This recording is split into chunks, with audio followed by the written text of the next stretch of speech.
La transhumance de Pâques, pas celle des vacances, non, celle des quarts de finale. 11h dimanche, au péage de Montpellier, depuis Béziers, supporters de Perpignan et Castres se tutoient du pare-choc.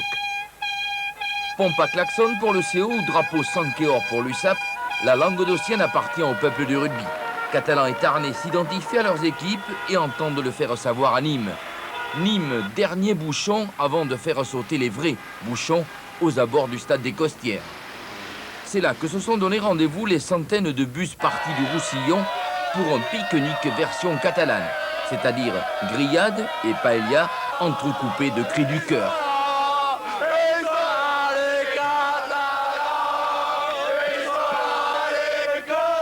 Oui, mais ceux de Castres aussi, et les Costières s'embrasent.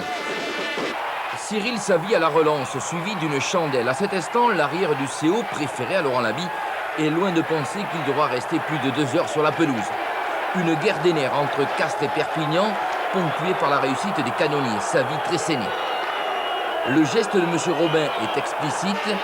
Au 15 bleu et blanc, l'ouverture du score dès la 11e minute, avec un vent favorable mais tourbillonnant et souvent difficile à maîtriser.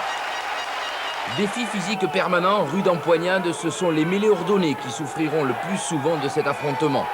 Plusieurs fois, l'arbitre demandera aux 2 premières lignes de se repositionner et quand il y aura trop de tension, la sanction est immédiate, pénalité et l'égalisation au bout du pied gauche d'Éric Tresséné. 3-3 puis 6-6, la dynamique est toutefois côté castré. Et les perforations dans l'axe de Pagès où Jean-François Douragne ici prouvent que si Castres a élargi son jeu, il reste performant aux avant-postes comme en 93.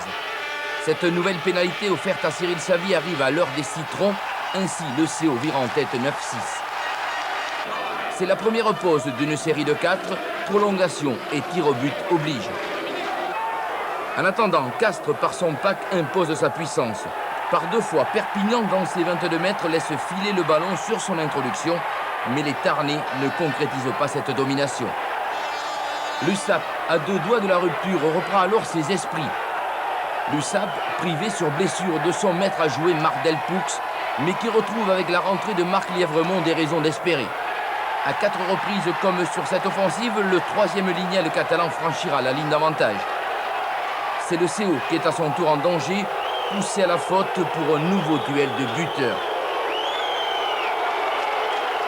Mais à Nîmes, Éric Tresséné ici en action et Cyril Savy resteront dos à dos. 5 pénalités chacun, dont une au cours des prolongations. 15-15, l'égalité parfaite, joueurs perpignanais et castrés se serrent la main avant de se départager au tir au but. À ce jeu du quitte au double, c'est Happy qui craque dès la première tentative. Laby, Lupio, Savy ou Francis Ruy, l'expérimenté Castres assure malgré la pression.